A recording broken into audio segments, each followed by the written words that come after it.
kasih selama ini pengertian kita kan, aku ini harus bagaimana sih gitu. Untuk mengasihi itu. Di sini harus begini, tadi salah satu contohnya memberi. Ya. Ini.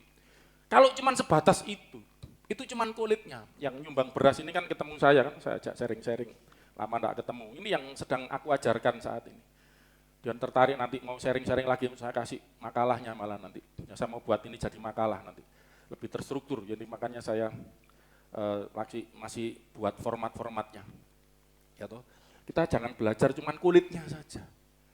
Kita jadi orang Kristen jangan hanya belajar Alkitab tuh kulitnya saja, harus begini, harus begitu. Maaf, semua agama itu mana ada yang ngajar jelek?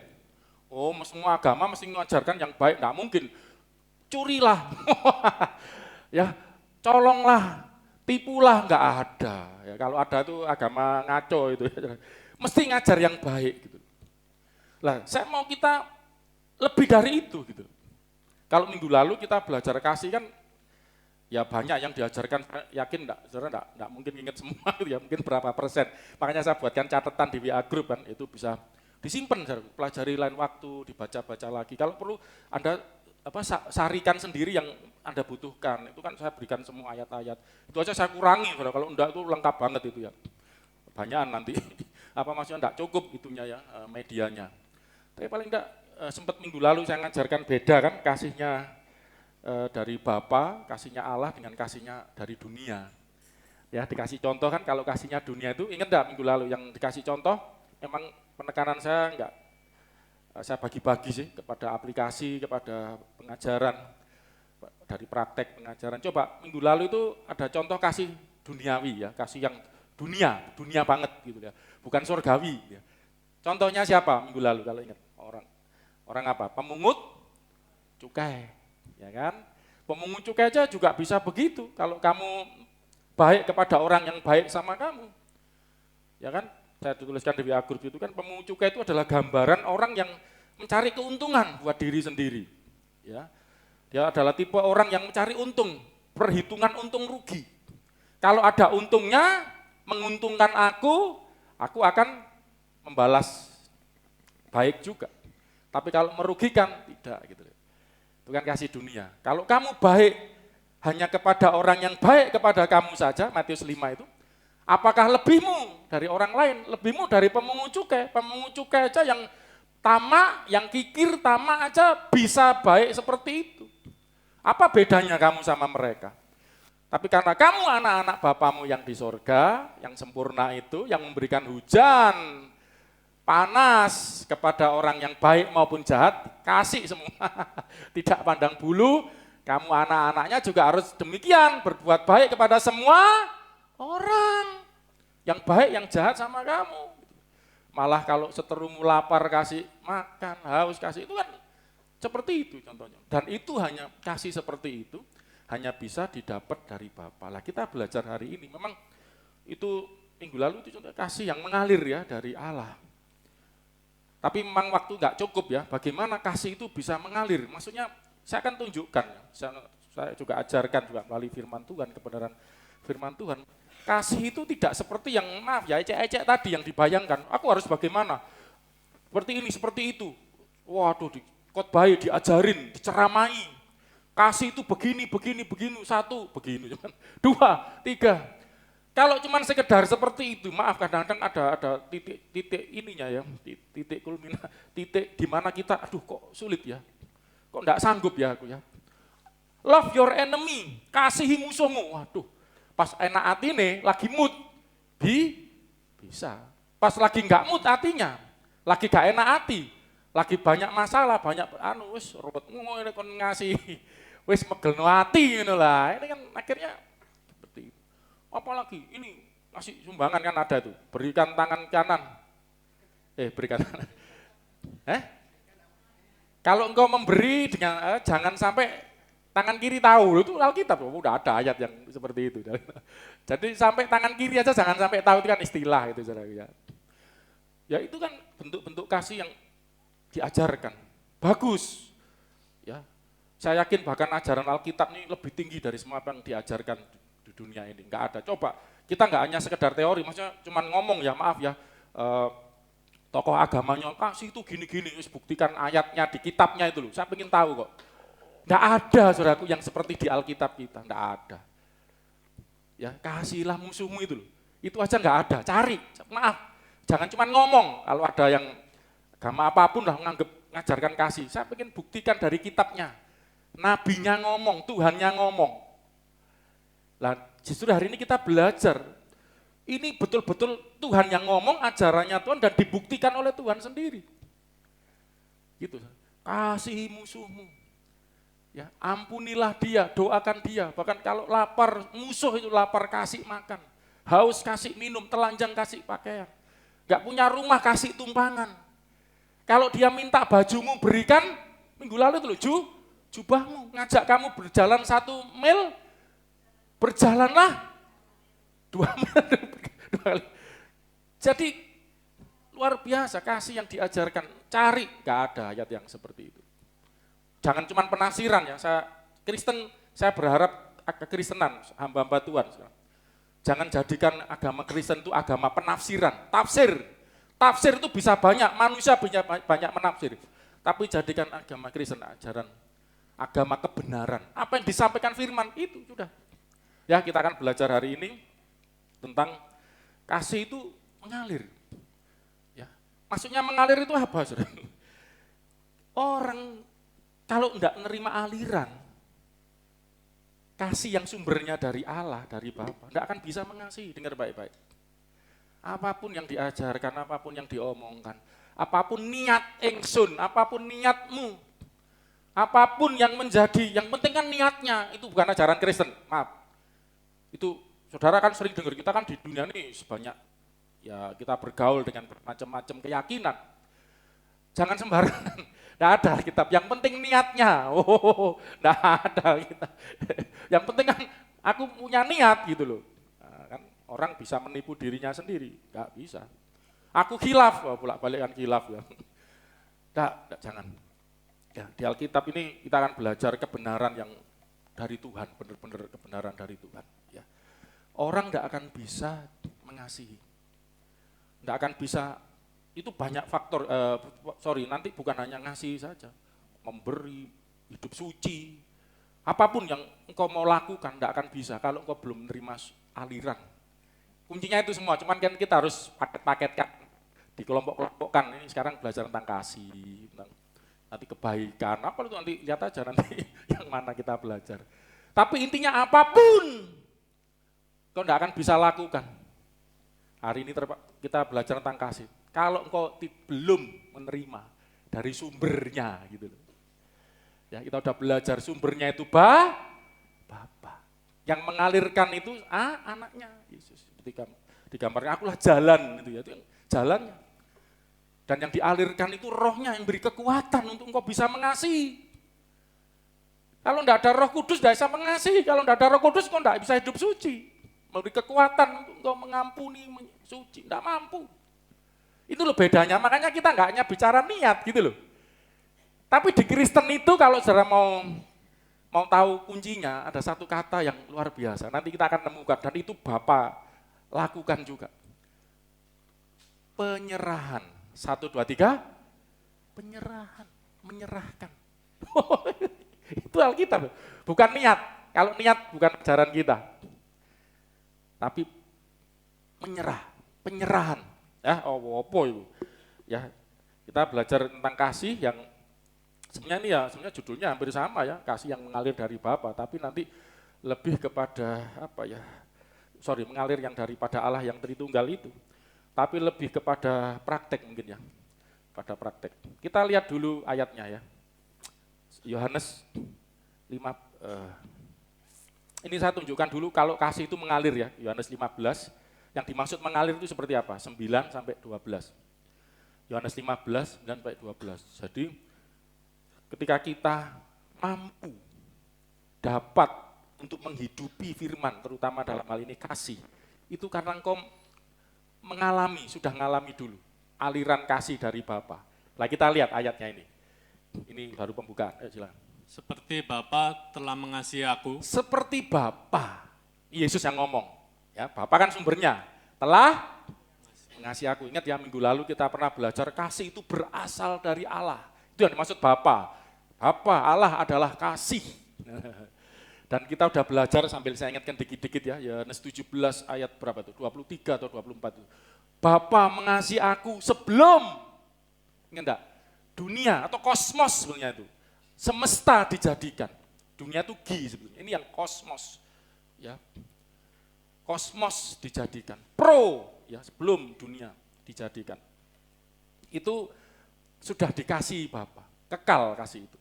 Ya, sebelum ada penciptaan, sebelum ada malaikat, belum ada semua. Bapa telah mengasihi aku.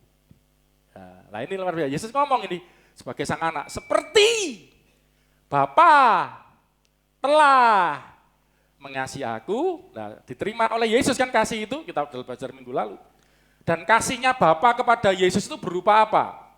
Kalau kita lihat secara teologis, Roh Kudus. Ini belajar dikit-dikit Saudara. Dalam Tritunggal itu, sebelum kasih dari Allah, Allah kita kan Tritunggal, amin. Saya sudah menjelaskan, kalau enggak Tritunggal, enggak bisa mengasihi.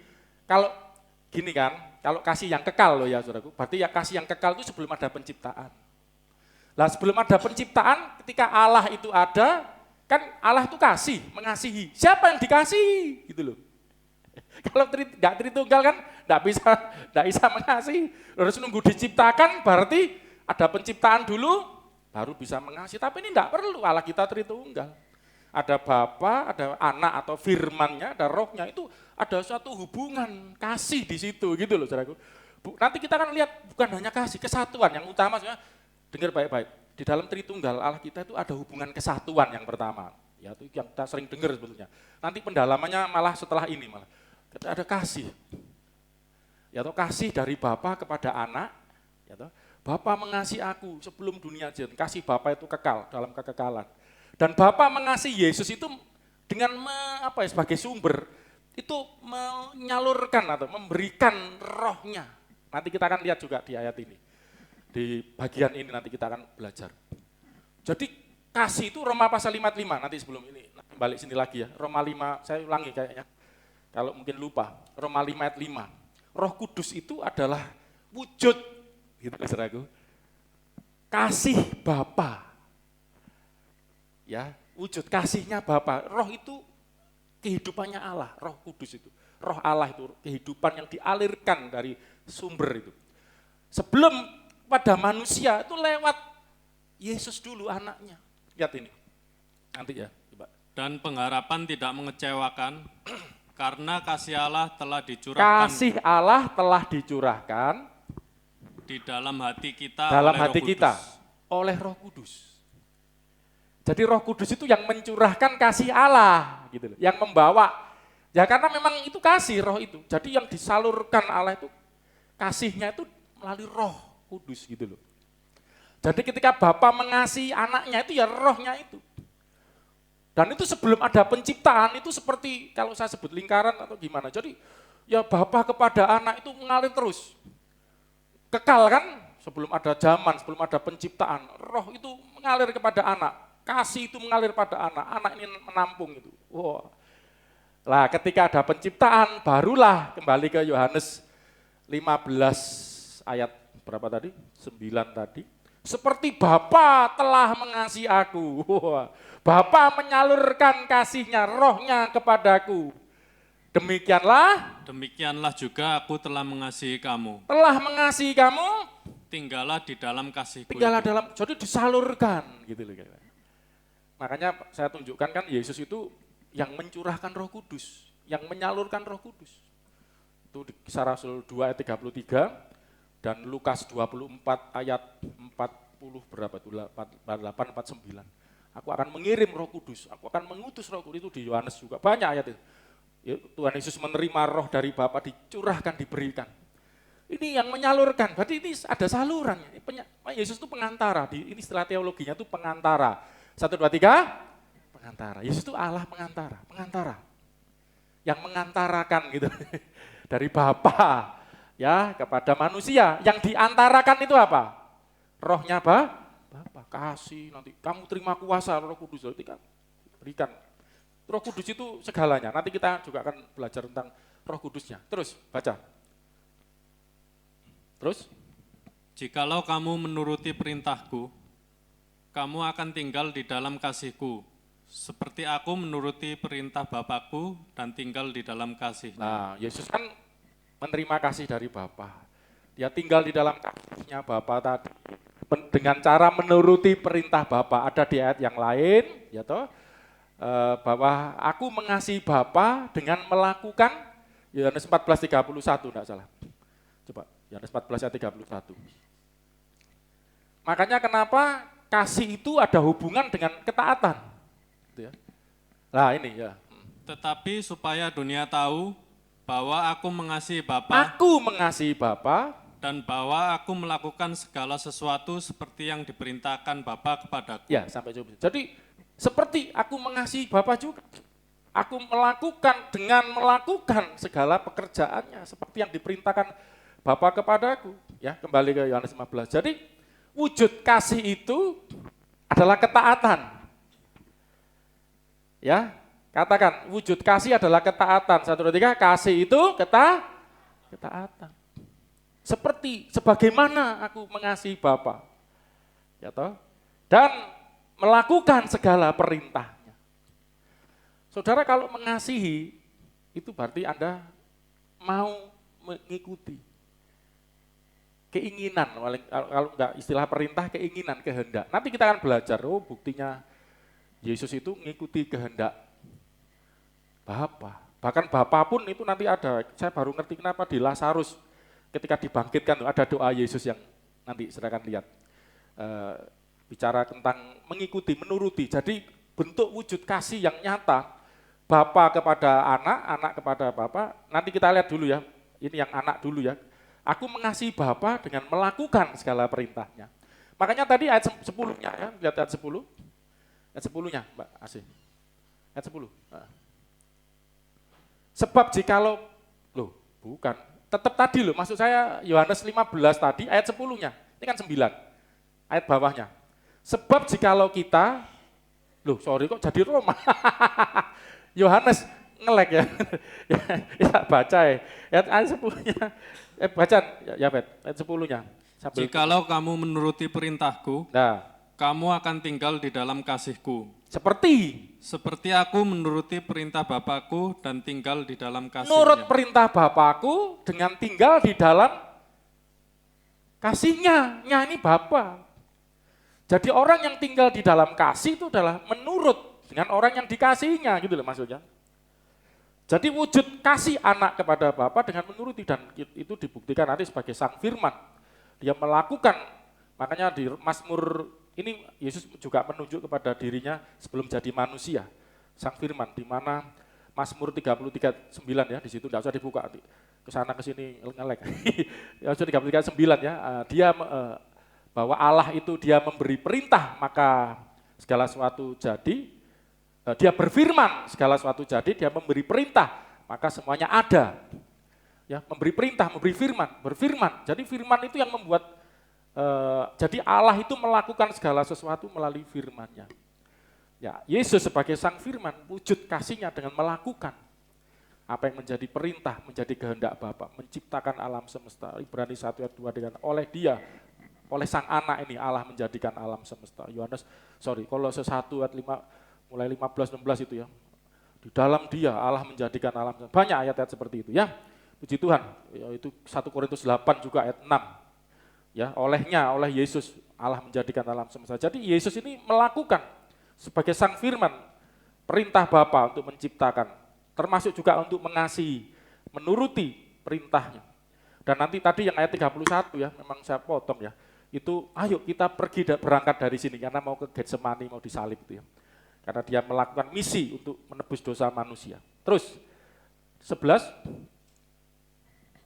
Semuanya itu kukatakan kepadamu, supaya sukacitaku ada di dalam kamu dan sukacitamu menjadi penuh. Sukacitaku. Saya mau tanya, orang kalau dikasihi sukacita enggak? Seneng enggak? Kadang istilah sukacita ini kayak terlalu itu istilah Alkitab. Seneng, happy. Saudara kalau disayang, happy enggak?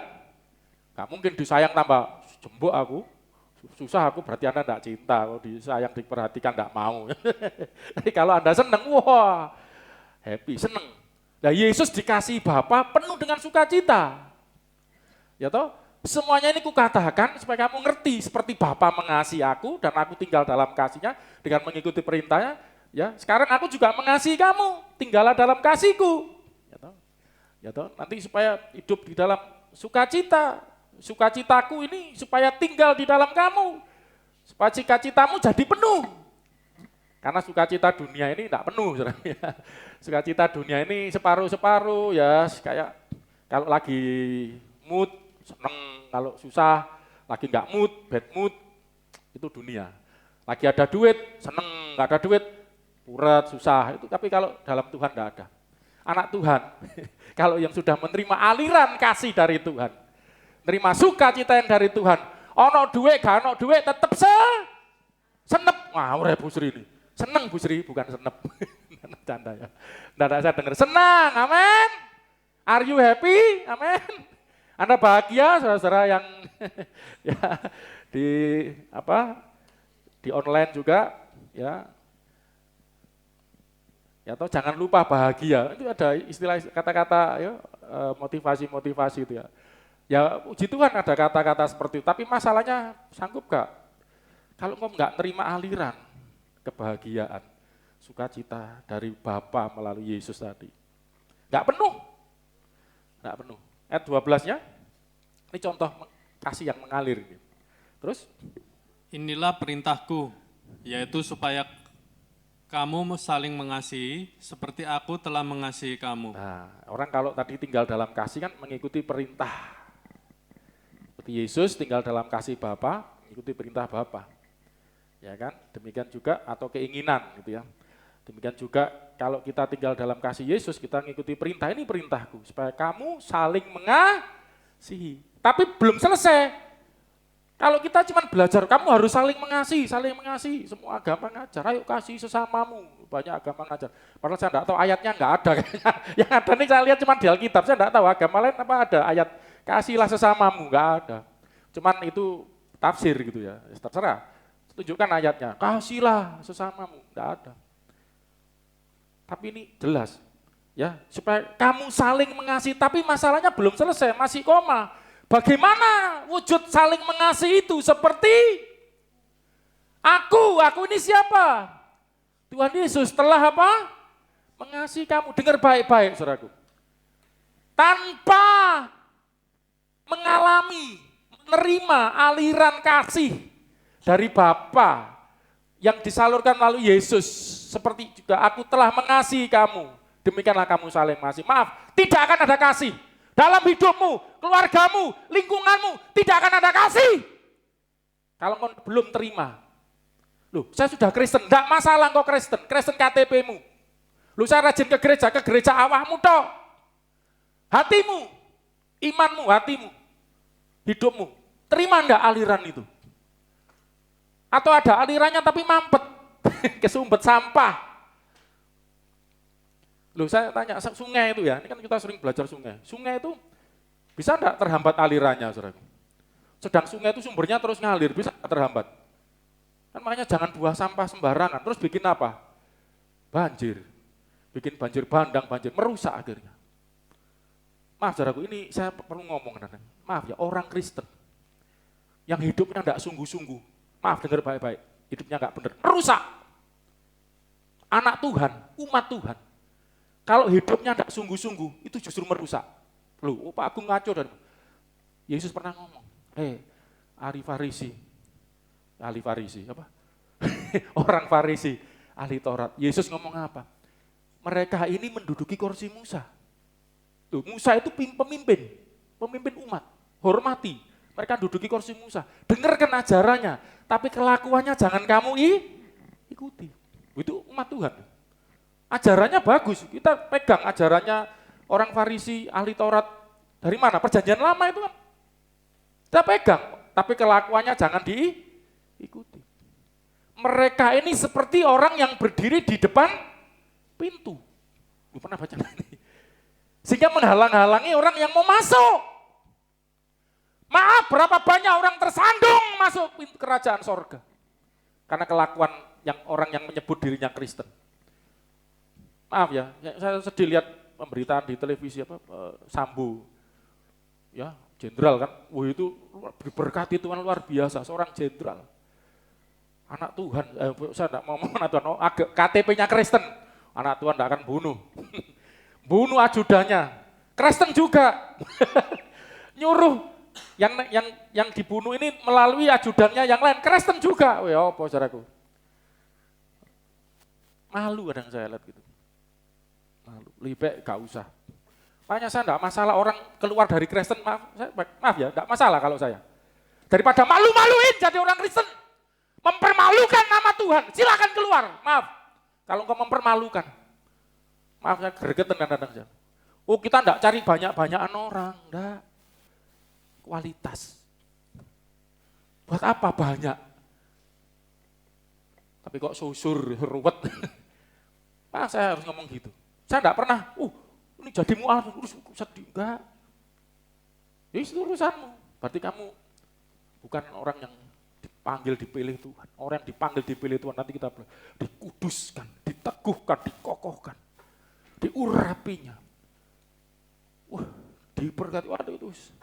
Silakan, kalau saya sih enggak gitu, daripada kamu jadi orang Kristen malu-maluin, jadi orang Kristen seperti itu malah jadi di muka pintu orang mau masuk, mau percaya Yesus, maksudnya gini loh, orang mau percaya Tuhan, gara-gara lihat kelakuan umatnya, loh kok koyok ngene. Aku nek jadi umat Tuhan nanti koyok ngene uripe. Keluargane ruwet, utangnya akeh. Wis misu-misu tok, aku mau dadi koyok ngene, lho maaf saudaraku, ini lebih baik iso dadi wong Kristen. Malu, makanya saya di gereja ini enggak nyari banyak kok. Saya cuma pengen ngajarkan firman, ayo ya belajar sama-sama, saya juga belum sempurna, masih proses gitu ya, seperti Kristus. Tapi ini penting kita dengarkan, saudara.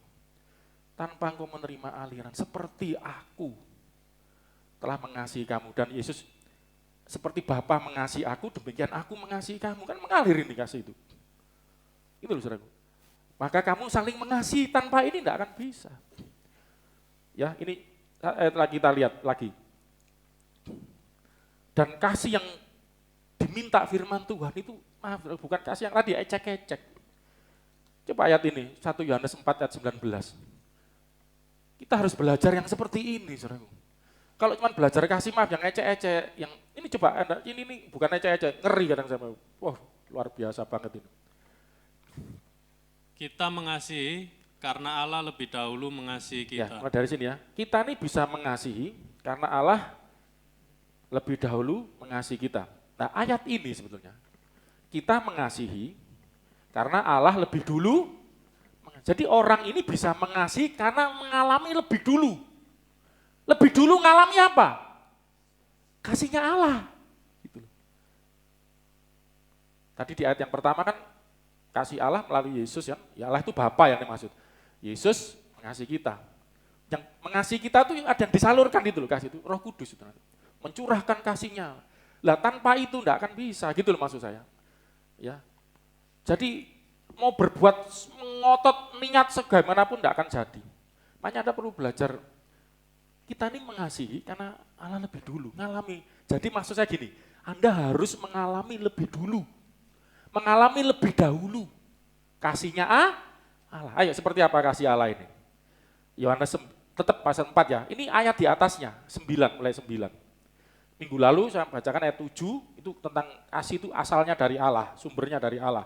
Kasih itu berasal dari Allah, Allah adalah kasih itu ya, 7, 8. Sekarang 9, 10, karena minggu lalu enggak cukup waktunya. Tetap pasal 4, cuman kita naik ayat di atasnya ayat 9. Nah ini memang kalau kita baca ini seperti teologis ya, pengajaran memang kayak kurang, kayak teologi gitu. Tapi coba kita mau aplikasikan, kita masukkan dalam hidup kita. Dalam hal inilah kasih Allah dinyatakan di tengah-tengah kita. Ya kan kasih Allah yang harus kita alami itu seperti apa? Dalam hal inilah, hal apa? Yaitu bahwa Allah telah mengutus anaknya yang tunggal ke dalam dunia, supaya kita hidup olehnya. Nah ini kan kayak teologi tuh. Wujud kasih Allah itu apa? Kasih yang aku terima itu apa? Makanya saya berharap jangan hanya dibaca seperti, ngerti aku Paskah itu. Ojo ngono tok. Saya kalau ngerti aku ngerti.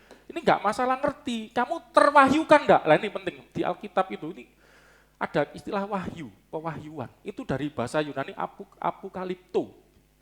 Lah kadang-kadang terjemahan gini, supaya ngerti enggak arti wahyu itu apa sih? Ayo coba, nah, kita kan tinggal di dunia, di Indonesia mayoritas muslim ya. Ya kadang-kadang kita terpengaruh pengertian wahyu ya, menurut pengertian yang di sana. Kadang-kadang juga nggak ngerti wahyu itu pokoknya Tuhan menurunkan wahyu gitu loh. Wahyu itu akhirnya seperti firman kan, firman yang diwahyukan. Oh, kurang. Apokalipto, apokalips pewahyuan, apokalipto mewahyukan. Ayo, kalau bisa kasih hadiah, ini HP ini. HP barceglok, enggak bercanda. Ayo saudaraku, apa arti pewahyuan itu? Apokalipto.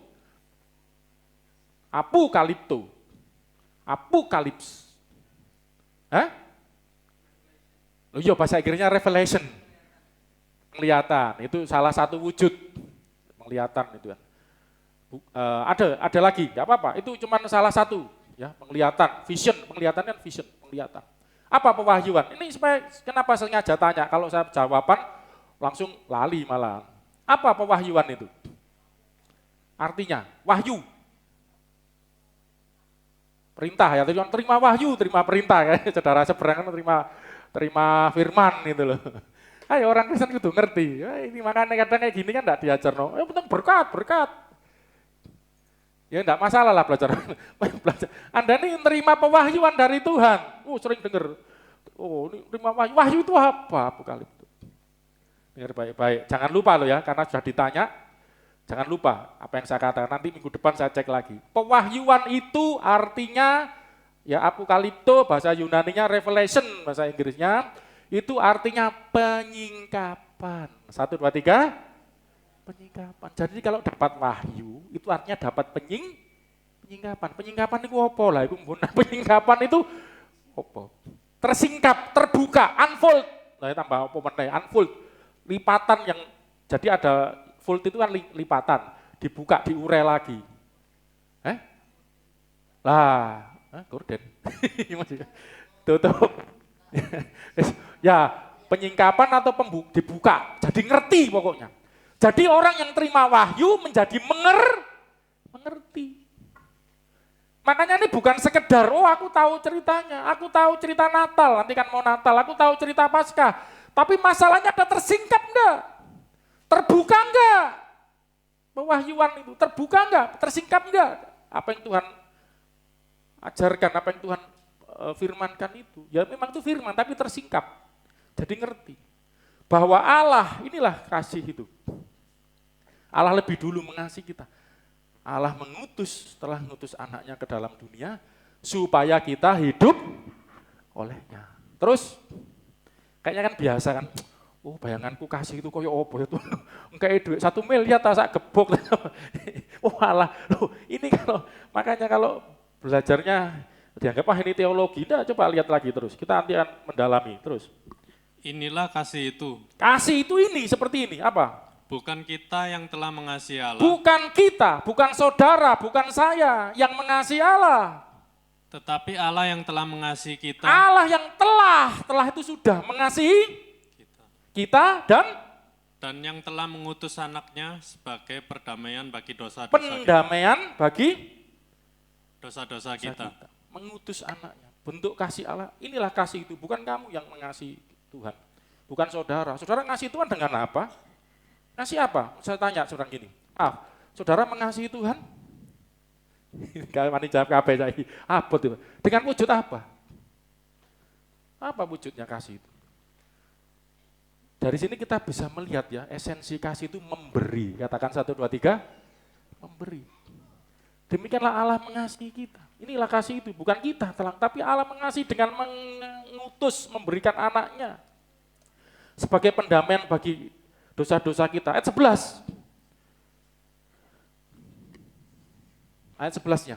Saudara-saudaraku yang kekasih, jikalau Allah sedemikian mengasihi kita, jikalau sedemikian Allah mengasihi kita, maka haruslah kita juga saling mengasihi. Maka haruslah kita juga saling mengasihi. Kita saling mengasihi itu dengan kasih yang seperti apa? Menurut ayat ini. seperti Allah mengasihi. Maksudnya gampangnya gitu loh, saudara. Ini kualitas kasih yang diminta oleh firman Tuhan. Oh, bukan sekedar kasih sak mampumu ya. Ini ya. Wis kasih sak karepmu. Itu kan memberi sak karepmu, sak sukamu, sak mampumu. Saudara tahu enggak janda miskin itu memberi cuma dua peser. Itu sak mampunya? Oh, bukan. Coba waktu itu ada orang memberi ya.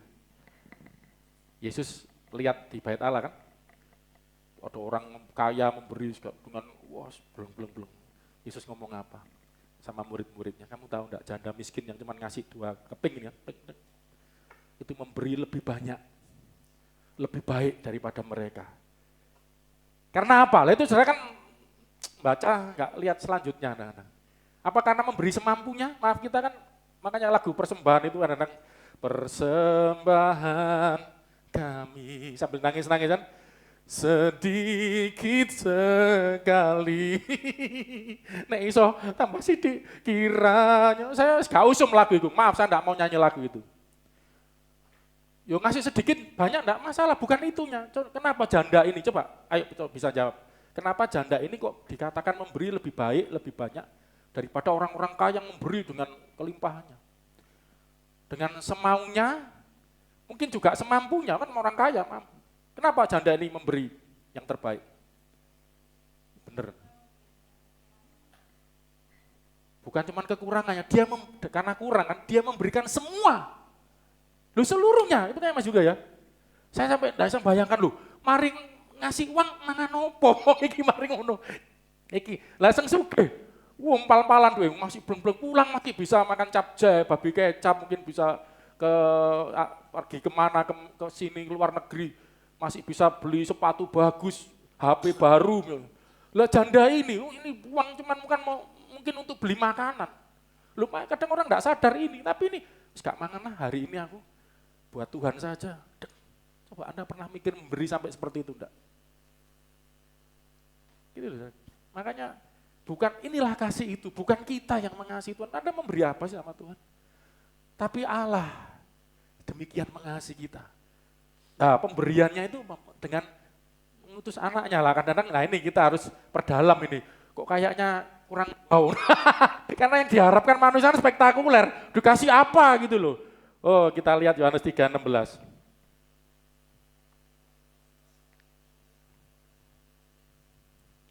Jadi wujud kasih Allah itu Bapa itu adalah mengutus anaknya sebagai pendamaian dosa.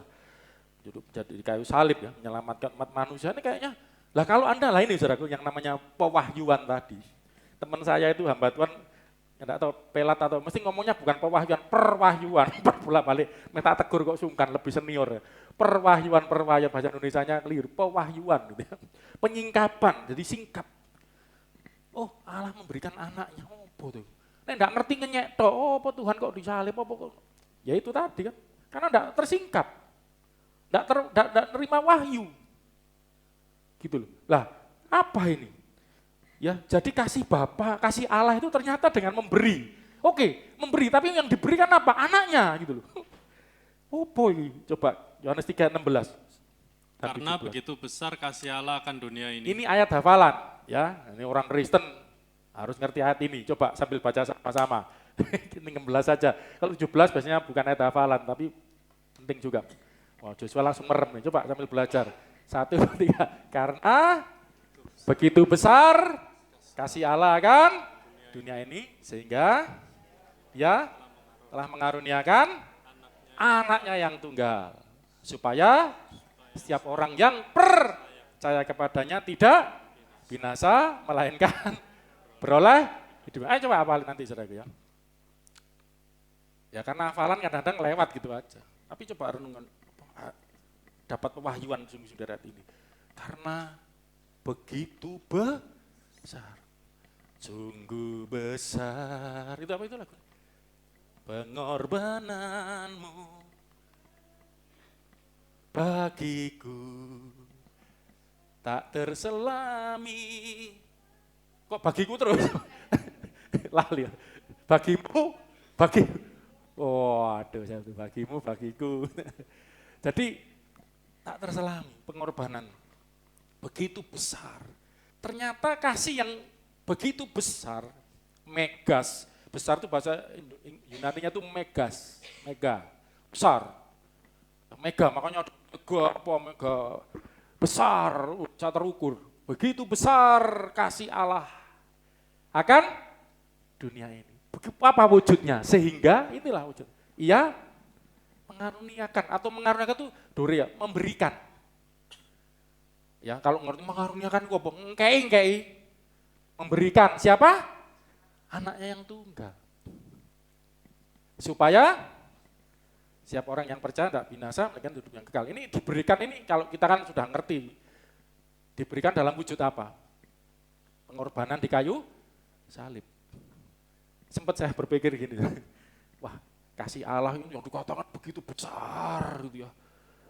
Tadi tak terselami itu adalah wujudnya mengorbankan anaknya.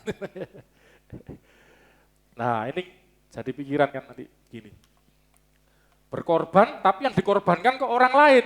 Misalnya Pak Hari mau mengorbankan anaknya Pak. Loh anak itu bukan orang lain. Apalagi kita belajar Tritunggal, itu satu kesatuan dengan Bapa, firman-Nya yang ada di dalam diri Bapa. Ya kan? Rohnya juga di dalam. Ini anaknya ini, logosnya ini jadi manusia dikorbankan. Ya kalau kita sih mungkin enggak mudeng saudara ya. Oh boy. Lah makanya butuh pewahyuan. Ini dari sorga. Ini hal sorgawi bukan hal duniawi, enggak mudah. Tapi di dunia pernah ada contoh kasus seperti ini. Ayo. Siapa? Contoh kasus seperti ini, ada seorang bapak mengorbankan anaknya yang tunggal. Siapa? Abraham itu tipologinya bapak. Mengorbankan anaknya, Ishak, anak perjanjian. Itu tipologinya Yesus. Yang diperoleh Abraham pada masa tuanya. Umur 100 tahun, mandul, baru dapat anak. Baru dapat sekitar umur berapa tuh? Enggak sampai 13 ya, enggak sampai. Ishaknya. Belum, ya masih. Saya lupa umurnya tuh. Dikorbankan. Waduh, diminta. Abraham berikan anakmu yang tunggal. Itu kata-katanya anak yang tunggal. Lupa ada Ismail itu. Lah ini orang enggak ngerti. Tradisi Yahudi. Ya, walaupun punya anak tapi kalau dari budak itu bukan anak sah istilahnya, anak tunggal. Makanya Ishak itu anak tunggal, disebut anak tunggal. Yesus itu disebut anak tunggal Bapa kan? Anak tunggal, anaknya yang tunggal. Lah, kan kita juga anak-anaknya, masa gak diakui? Lah, seperti itu. Itu gambaran. Ya. Yesus itu anak Allah yang sejati. Ya.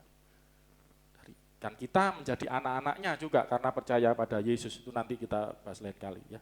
Tapi sekali lagi bentuk wujud kasih Allah itu, Bapa itu dengan mengorbankan anaknya. Lihat lagi Roma 8:32. Roma 8:32. Roma 8:32.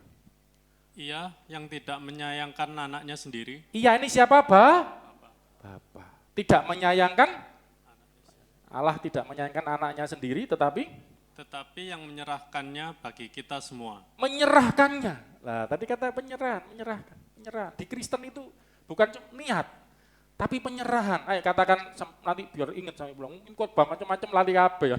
Tapi coba ingat, penyerahan. 1, 2, 3. Penyerahan. Loh, Allah saja menyerahkan. Menyerahkan apa? Anaknya. Ini Mas juga tadi nyanyi lagu ini kan, lagu yang pertama enggak salah itu. Dunia tak bisa, itu kan Roma 8, memisahkan kita dari kasih Kristus. Tidak ada yang bisa memisahkan kita dari kasih Allah di dalam Kristus. Kenapa? Karena Allah begitu besar mengasihi kita. Dengan dibuktikan dengan apa? Tidak menyayangkan anaknya sendiri, tetapi menyerahkannya bagi kita semua. Padahal Allah pernah berbicara, inilah anakku yang kukasihi. Kepadanya aku berkenan. Dengarkan dia. Dengarkan. Ngomong ini firmanku. Dia yang ngomong nanti. Makanya sang firman kan, dengarkan dia. Ini anak yang kukasihi. Loh itu diberikan. Diberikan. Saya harap ada pewahyuan yang Anda terima. Ini cerita Paskah menurut. Tapi kalau ada pewahyuan, ini besar loh ini. Tidak sayangnya memberikan.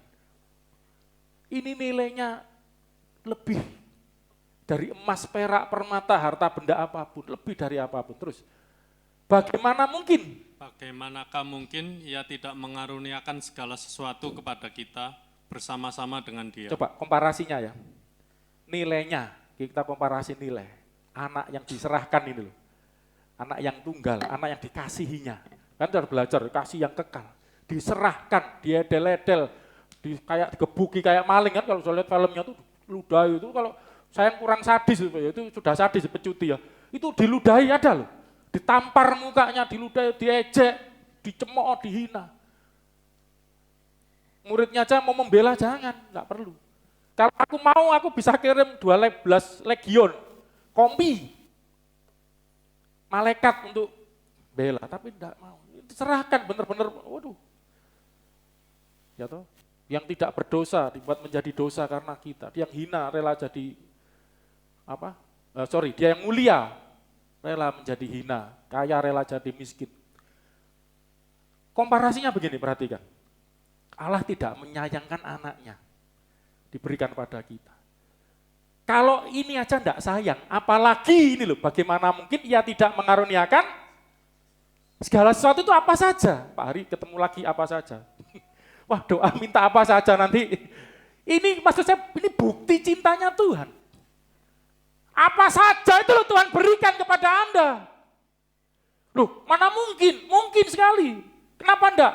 Yang paling berharga yang Bapak punya, yaitu anak yang dikasihinya, yang di dalam dirinya, yang istilahnya kalau kolpos dalam dekapan Bapa, dalam haribaan Bapa, itu yang Yohanes 1 ayat 18. Anak tunggal Allah yang di pangkuan, terjemahannya kita kan di pangkuan. Itu kolpos, itu sebenarnya di dekapan Bapa, karena itu bahasa kiasan untuk ada kasih, yang kesatuan kasih di situ, yang tak terpisahkan di situ. Itu diberikan, dilepaskan gitu. Makanya kasih itu melepaskan, memberikan. Kalau Anda masih enggak rela, waduh, coba renungkan, apa yang Anda enggak rela Anda lepaskan hari ini? Kadang-kadang ada hobi, ada dosa, ada kesenangan, ada hal yang dunia yang Anda enggak rela untuk lepaskan.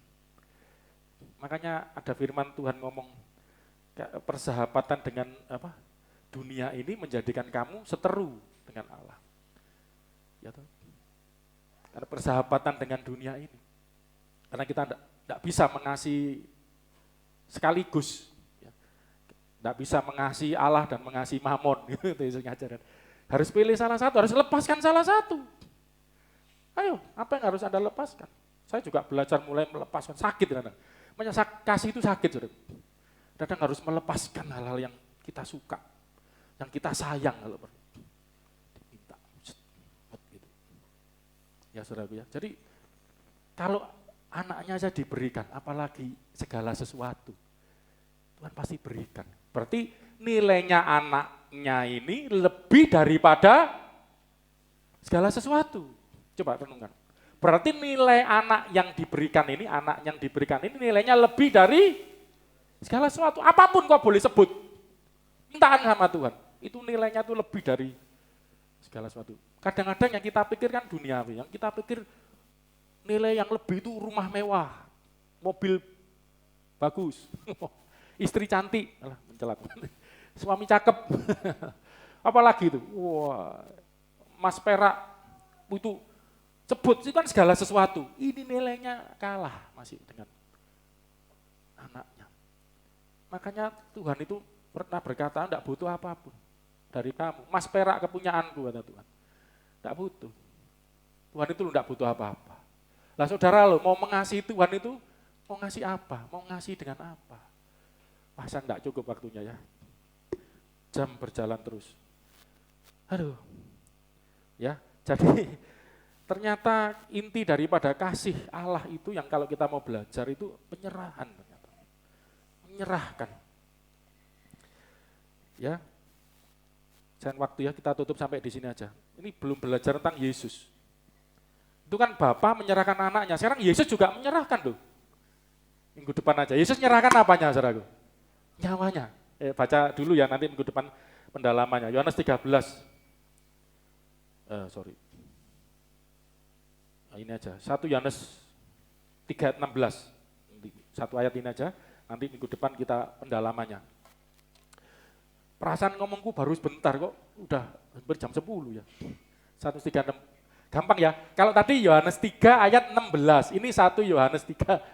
Ada surat Rasul Yohanes ya, yang surat pertama. Demikianlah kita ketahui kasih Kristus, yaitu bahwa ia telah menyerahkan nyawanya untuk Inilah kasih Kristus yang harus kita terima, kita ketahui sebagai pewahyuan, kita tersingkap, ngerti.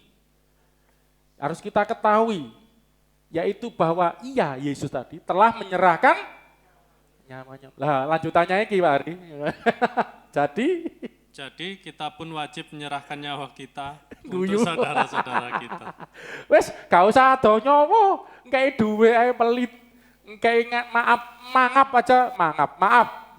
Maaf aja sulit, enggak usah bicara nyawa. Makanya maaf ae lalala loro ati di eman-eman disimpen-simpen. Dadi sampah, gare penyakit ning jero uripe. Ya toh, coba.